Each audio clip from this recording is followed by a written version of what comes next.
Ce week-end, nous allons parler du changement. J'ai essayé de trouver un titre subtil, mais j'ai finalement opté pour changer. C'est ce dont je vais parler. C'est ce que nous allons l'intituler. Ça a l'air d'être le mot-clé aujourd'hui. Changer. Et je crois que Dieu est tout à fait pour le changement. Je crois que Dieu ne s'arrête jamais. Il est toujours progressiste. Et donc, la première chose dont je veux vous parler, c'est de changer votre pensée, car rien ne changera jamais dans votre vie à moins de changer d'abord votre pensée. Nous aimons beaucoup de fois avoir un changement. Nous voulons penser de la même façon dont nous avons toujours pensé et faire les choses comme nous les avons toujours faites. Vous ne pouvez pas continuer à les faire de la façon dont vous les avez toujours faites et avoir un résultat différent de celui d'avant. Amen. Je pense que nous voulons beaucoup de fois que les gens changent, nous voulons que le monde change. Mais il nous vient rarement à l'esprit que c'est plutôt nous qui devrions changer. Nous voulons que quelqu'un d'autre fasse quelque chose, mais il ne nous vient jamais à l'esprit que c'est peut-être nous qui devrions le faire. Amen. Et donc, nous allons vous faire sortir de votre petit nid confortable dans lequel vous vous reposiez. Enlevez quelques plumes de votre nid. Vous faire asseoir sur quelques épines ce week-end pour que vous vous rendiez compte que si vous n'êtes pas satisfait de votre vie, c'est parce que quelque chose doit vraiment changer. Mais vous avez beaucoup plus à faire avec ce changement que vous ne vous rendez compte. Amen. Merci pour l'enthousiasme. Rien ne changera avant que votre pensée ne change. Et je crois que le renouvellement de la pensée est un processus perpétuel, un processus de toute une vie. Dieu m'a rappelé à plusieurs reprises dans le mois dernier. Il m'a dit « Amen, toute pensée captive, Joyce. » Toute, le mot « toute » me saute toujours aux yeux. Et parfois vous pensez « Comment pourrais-je m'assurer que toutes mes pensées sont comme il faut et justes ?» Eh bien, Dieu s'attend à ce que nous fassions ça et il met son esprit en nous pour nous révéler nos mauvaises pensées, nous faire savoir quand nous avons de mauvaises pensées. Et quel que soit ce que Jésus est mort pour nous donner, écoutez-moi, quel que soit ce que Jésus est mort pour nous donner, et il est mort pour que nous ayons une vie formidable, pour que nos péchés soient pardonnés, pour que nous marchions dans la puissance et la victoire, pour que nous ayons la paix, la joie et une bonne relation avec Dieu. Jean 10:10 dit « Je suis venu pour que vous ayez et que vous jouissiez de votre vie. » Non pas pour vous débrouiller jusqu'à ce que vous alliez au ciel, mais pour jouir de votre vie. Mais quel que soit ce qu'il est mort pour nous donner, nous ne l'aurons jamais dans notre expérience. Nous pouvons en parler, nous pouvons prier pour l'avoir, nous pouvons le désirer, nous pouvons le voir quelque part au loin, mais nous ne l'aurons jamais jusqu'à ce que notre pensée soit renouvelée et que nous apprenions à penser de la façon de laquelle Dieu pense. Donc, à quoi pensiez-vous dernièrement? Certains d'entre vous ne le savent pas parce qu'ils ne pensent jamais à ce qu'ils pensent. Allez, prenez un moment 2 ou 3 fois par jour et dites « À quoi est-ce que je pensais ?» Quand vous commencez à sentir vos émotions sombrer, quand vous commencez à être de mauvaise humeur, quand vous commencez à vous fâcher contre quelqu'un, posez-vous la question. À quoi est-ce que je pensais? Vous savez, si vous pensez à tout ce que tout le monde vous fait, vous serez tout le temps fâché et offensé. Si vous vous asseyez et pensez à tout ce que vous n'avez pas et que tout le monde a et que vous auriez aimé avoir, vous commencerez à vous apitoyer sur vous-même et à être de mauvaise humeur. Mais la bonne nouvelle, c'est que vous pouvez penser à ce que vous voulez. Allez maintenant. C'était la plus grande révélation pour moi. J'allais à l'église depuis des années et personne ne m'avait dit ça. Que je pouvais faire quelque chose pour ma façon de penser et ne jamais dire « Oh, je ne peux pas contrôler mes pensées ». Non, mais si je me réveillais le matin en pensant « Je suis déprimée », j'obéissais à ma pensée et j'étais déprimée toute la journée. Allez. Jésus est mort pour nous libérer. Et une des plus grandes libertés que nous avons, c'est la liberté de choix.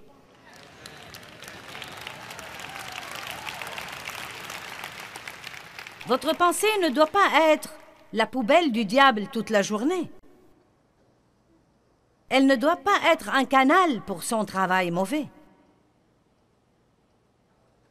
2 Corinthiens 10, 4 et 5 dit « Les armes de notre guerre ne sont pas charnelles, mais elles sont puissantes par Dieu pour la destruction des forteresses. Nous renversons les raisonnements et toute hauteur qui s'élève contre la connaissance de Dieu, y compris les pensées, les raisonnements et les théories et les arguments. » Le diable aime argumenter avec nous. Même pendant que je vous parle en ce moment et que je vous dis « Vous pouvez contrôler vos pensées », l'ennemi peut vous dire, peut argumenter avec vous. Eh bien, vous ne pouvez pas vraiment faire ça. Vous vous inquiétez et vous n'y pouvez rien. Maman et grand-maman s'inquiétaient et vous êtes un inquiet. Non, ce n'est pas vrai. Nous pouvons renouveler notre pensée. Allons à Romains chapitre 12. Rien ne changera avant que vous ne changiez votre pensée. Souhaiter ne le fera pas faire. Espérer ne le fera pas faire. Oui, la prière est puissante et nous devons prier, mais nous devons aussi renouveler notre pensée. Comment est-ce que vous la renouvelez? Avec ce livre. La parole de Dieu. Ne vous attendez même pas à être un chrétien victorieux si vous n'étudiez pas. Vous devez étudier. Il y a une différence entre la lecture et l'étude. Il y a certains qui ne lisent même pas. Et il y a certains qui lisent un peu ça et là, ou ils viennent m'écouter, ou regardent une émission télévisée, mais ils n'étudient pas. Vous devez étudier. La Bible dit « Étudie-toi à te présenter approuvé à Dieu, ouvrier qui n'a pas à avoir honte. » Il n'y a pas un médecin qui est devenu médecin sans étudier. Combien d'entre vous iraient consulter un médecin qui n'a jamais fait des études? Ou bien consulter un dentiste qui n'a jamais fait des études? Eh bien, c'est très simple, n'est-ce pas? Si nous voulons être des chrétiens victorieux, si nous voulons être bien diplômés de l'école de la vie, nous devons étudier. Je rends grâce à Dieu pour ce que je sais, mais il m'a fallu 32 ans pour le savoir. Et je continue à apprendre tous les jours. Nous devons apprendre toute notre vie. Il y a quelque chose de merveilleux dans la parole de Dieu. Elle n'est pas comme les autres paroles. Elle a une puissance en elle-même. La parole de Dieu est remplie de vie et elle est remplie de puissance et d'onction. Jésus est la parole qui est devenue chair. C'est la volonté de Dieu. C'est comme ça que Dieu nous parle. C'est comme ça que nous savons ce que Dieu veut que nous fassions. Mais il y a quelque chose de merveilleux là-dedans. Je ne veux pas utiliser le mot magique, mais il y a une puissance extraordinaire et transformatrice qui se produit quand nous nous engageons vraiment à étudier la parole de Dieu. Si vous passez le week-end ici avec moi et que vous m'écoutez, vous pouvez être ici, là, à regarder les tenues de tout le monde et à penser à ce que vous allez manger après la conférence. Vous pouvez être assis là et être distrait. Et vous pouvez faire le tour de cette ville dans votre pensée et ne pas m'écouter. Pas étonnant que le diable fasse de gros efforts pour essayer de nous voler notre aptitude à nous concentrer. Savez-vous à quel point c'est difficile de se concentrer aujourd'hui pour plus de quelques secondes?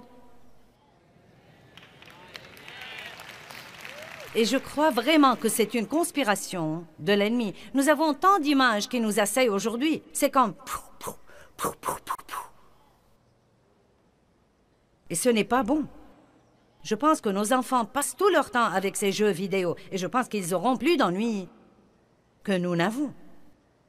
Faites penser vos enfants. Ne les laissez pas tout prendre de l'ordinateur ou le prendre d'une autre machine.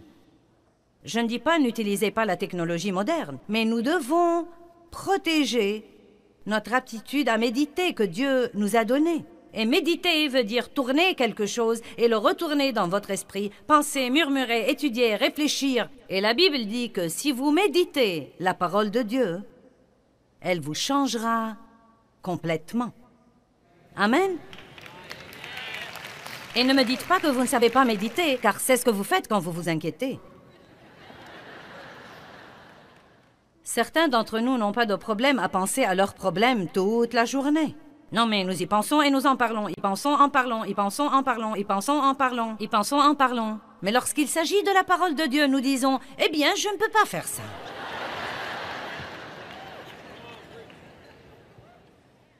Romains 12, 2. Ne vous conformez pas au siècle présent. Ne vous façonnez pas et ne vous adaptez pas à ces coutumes extérieures superficielles. En d'autres termes, ne soyez pas un chrétien superficiel qui va à l'église une fois par semaine et vit comme le monde le reste de la semaine. Mais soyez transformés, changés par le renouvellement entier de votre pensée, par ces nouveaux idéaux et ces nouvelles attitudes pour que vous discerniez par vous-même quelle est la volonté de Dieu bonne et agréable et parfaite et ce qui est bon et agréable et acceptable et parfait devant lui pour vous. Vous voyez, je sais que Dieu est vivant. Je sais que Jésus est réel. Je sais que le Saint-Esprit demeure au-dedans de nous comme croyants. Je sais que la parole de Dieu est vraie. Pourquoi? Parce que je l'ai discernée dans ma vie. Cela veut dire que si vous renouvelez votre pensée, vous pourrez vous-même discerner quelle est la volonté de Dieu.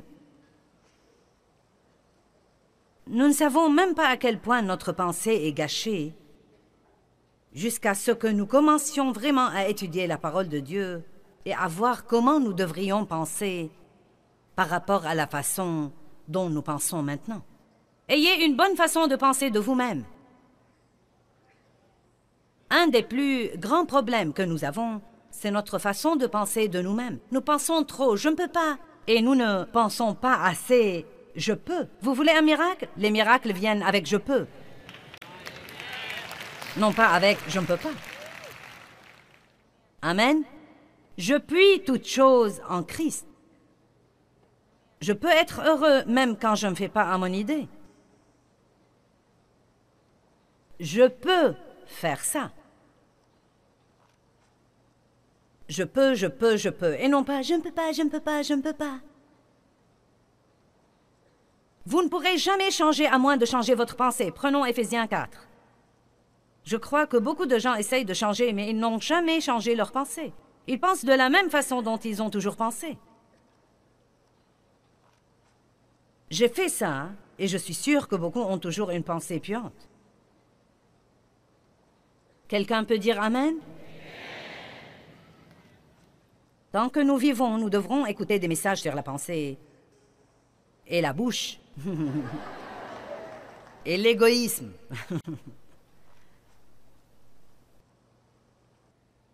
Éphésiens 4, 22.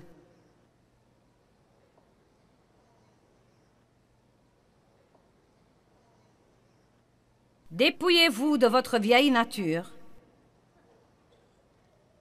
Éloignez-vous et débarrassez-vous de votre vieux moi non renouvelé, qui caractérisait votre vieille façon de vivre, et se corrompt par les convoitises et les désirs trompeurs, et soyez constamment renouvelés. Ce n'est pas une chose qui se fait en une fois. Vous ne pouvez pas l'avoir en venant à cette conférence ce week-end. Et soyez transformés dans l'esprit de votre intelligence, ayant une nouvelle attitude mentale et spirituelle. Nous ferions aussi bien de dire que nous devons avoir tous les jours un ajustement mental et un ajustement d'attitude. Combien d'entre vous connaissent quelques personnes qui auraient bien besoin d'un ajustement d'attitude? Combien d'entre vous seraient francs et disaient que c'est eux qui ont besoin d'un ajustement d'attitude? D'accord. Et voici ce qui arrive si vous faites ça. Verset 24. « Et revêtez la nouvelle nature. » Ça m'a vraiment appris quelque chose quand je l'ai vu. Le verset 22 dit, il dit essentiellement, arrêtez d'agir selon votre vieille façon d'agir. Et le verset 24 dit, et agissez comme Dieu veut que vous agissiez. Mais le pont pour y arriver, c'est d'être constamment renouvelé dans l'esprit de votre intelligence. Donc c'est comme si j'étais ici, mais je voudrais arriver là. Il n'y a qu'un chemin pour arriver, et c'est par là. Eh bien, si je suis une chrétienne qui veut se comporter comme Christ veut que je me comporte, mais je me comporte toujours de la façon dont je ne devrais pas me comporter, je n'ai qu'un seul moyen de traverser, et c'est de renouveler ma pensée et mon attitude tous les jours selon la parole de Dieu. Dieu n'est pas content de notre pensée puante. Et à propos, Dieu sait chacune des pensées auxquelles nous pensons. Chacune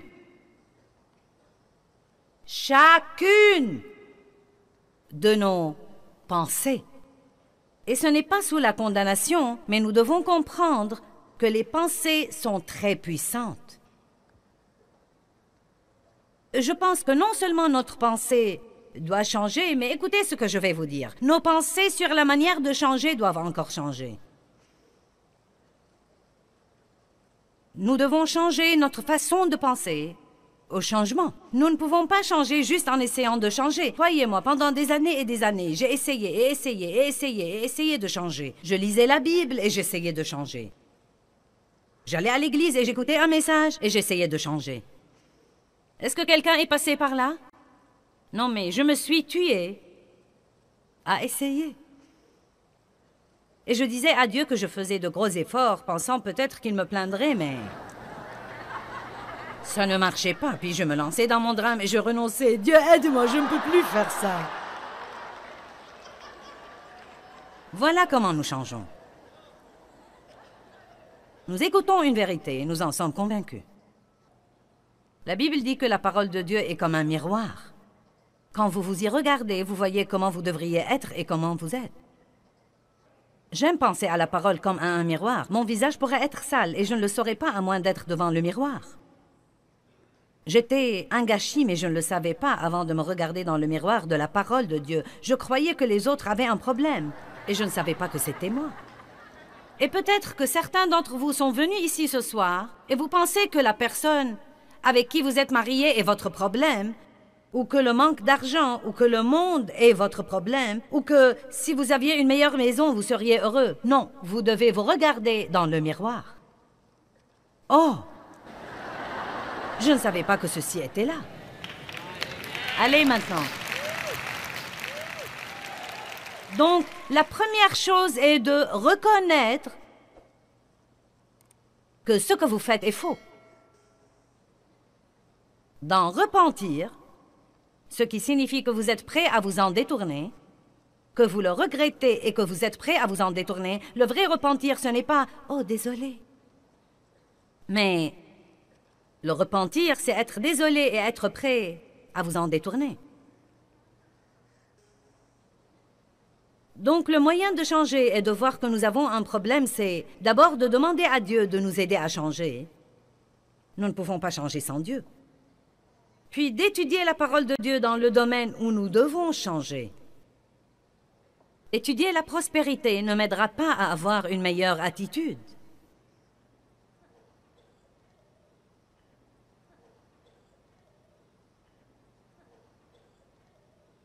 Si j'ai une mauvaise attitude, je dois étudier l'attitude. Si je suis coléreux, je dois étudier la colère. Si je suis dans le non-pardon, je dois étudier le pardon ou le non-pardon. Ce n'est pas aussi difficile que ça. Si vous avez mal à la tête, vous ne vous mettez pas un pansement. Si vous vous coupez le doigt, vous n'y collez pas une aspirine. C'est une armoire à pharmacie pour votre vie. La parole est le médicament dont nous avons besoin pour guérir nos âmes. Il y a une puissance dans la parole. Si quelqu'un vous blesse et que vous aimeriez lui casser la figure, mais vous savez que vous devez revenir travailler le lendemain et que vous devez lui pardonner et que vous devez le traiter comme il faut et vous pensez il n'y a pas moyen que je fasse ça car mes émotions sont vraiment enflammées. À ce moment-là, prenez un moment, mettez-vous avec le Seigneur, ouvrez l'index de votre concordance et trouvez tout sur la colère, le pardon, le non-pardon. Ouvrez-le, lisez-le à voix haute et recourez à la parole comme vous recourez à un médicament. Et dites, je vais prendre mon médicament. Je vais prendre mon médicament et je crois qu'il va guérir mon âme blessée. Allez, c'est très pratique. Ta parole, ô Dieu, est le médicament nécessaire pour nous guérir. Donc, vous pouvez changer, mais pas en essayant par vous-même. Proverbe chapitre 23, verset 7 nous dit « L'homme est comme les pensées de son âme. » Eh bien, une autre traduction dit « Comme un homme pense dans son âme, tel il est ». Mais je l'ai reformulé un peu et j'aime le dire comme ça. Là où l'esprit va, l'homme suivra.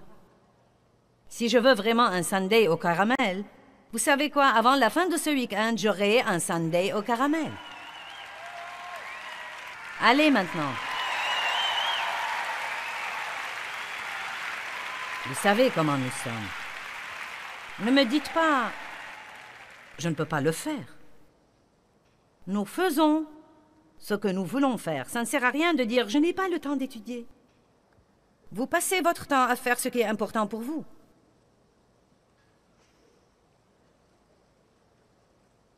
Nous devons croire que tout dans la vie peut changer, sauf Dieu lui-même. Ne dites pas à vos enfants « Vous n'allez jamais changer ». Et ne pensez pas de vous-même « Eh bien, je ne vais jamais changer ». Mes finances ne vont jamais changer. Je ne vais jamais m'acquitter de mes dettes, je ne vais rien avoir. Rien ne va jamais changer. Vous devez dire, tout est vraiment possible à Dieu. Il n'y a rien que Dieu ne puisse pas changer. Pas seulement ça. Il peut faire infiniment au-delà de ce que vous pouvez imaginer. Dieu peut faire extrêmement, abondamment plus et au-delà. Demandez de plus grandes choses. Osez dans vos prières. La Bible dit, Dieu peut faire infiniment, abondamment, plus que tout ce que nous osons espérer, demander ou penser, selon sa puissance. Ne demandez pas un tas de petits trucs pour aller dire par la suite, eh bien, ça ne va jamais changer. Osez demander de grands trucs et dites, tout est vraiment possible à Dieu. Il n'y a rien qui ne puisse pas changer quand Dieu s'en saisit.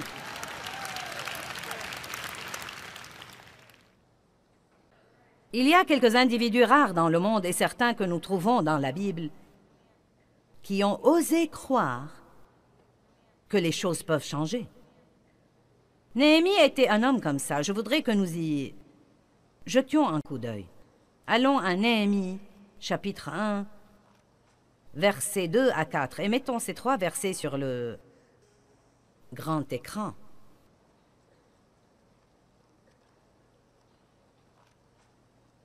Le pays était en ruine.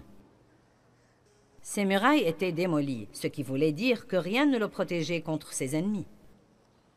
Il ne voyait que le désordre et pourtant il a osé croire qu'il pourrait reconstruire. Lisons les versets 2 à 4. Hanani, l'un de mes frères, et quelques hommes vinrent de Juda, et je les interrogeai sur les Juifs réchappés qui étaient restés de la captivité et au sujet de Jérusalem. Donc Néhémie a essentiellement dit « Comment va tout le monde et comment ça va ?» Et ils me dirent « Ceux qui sont restés de la captivité là, dans la province, sont au comble du malheur et de l'opprobre.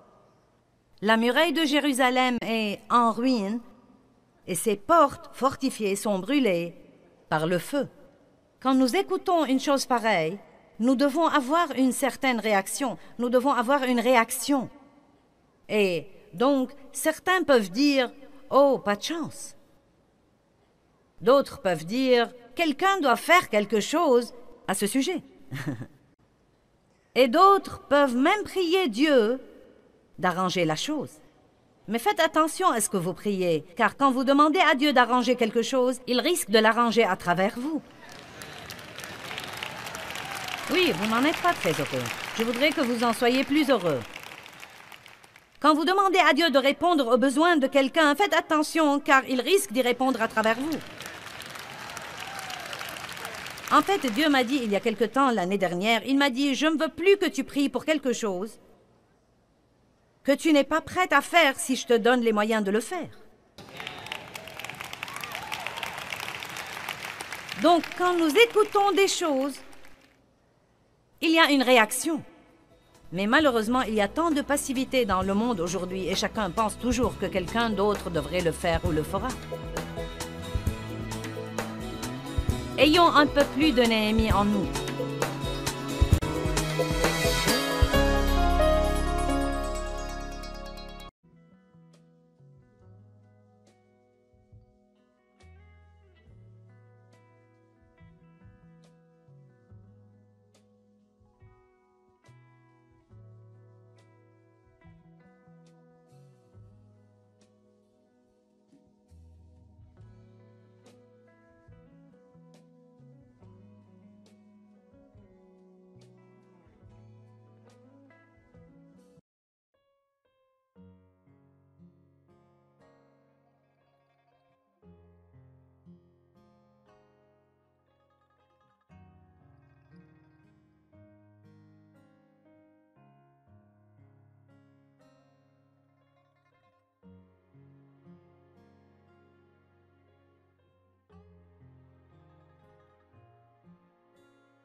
Et d'autres peuvent même prier Dieu d'arranger la chose. Mais faites attention à ce que vous priez, car quand vous demandez à Dieu d'arranger quelque chose, il risque de l'arranger à travers vous. Oui, vous n'en êtes pas très heureux. Je voudrais que vous en soyez plus heureux. Quand vous demandez à Dieu de répondre aux besoins de quelqu'un, faites attention, car il risque d'y répondre à travers vous. En fait, Dieu m'a dit il y a quelque temps, l'année dernière, il m'a dit « Je ne veux plus que tu pries pour quelque chose que tu n'es pas prête à faire si je te donne les moyens de le faire. » Donc, quand nous écoutons des choses, il y a une réaction. Mais malheureusement, il y a tant de passivité dans le monde aujourd'hui et chacun pense toujours que quelqu'un d'autre devrait le faire ou le fera. Ayons un peu plus de Néhémie en nous.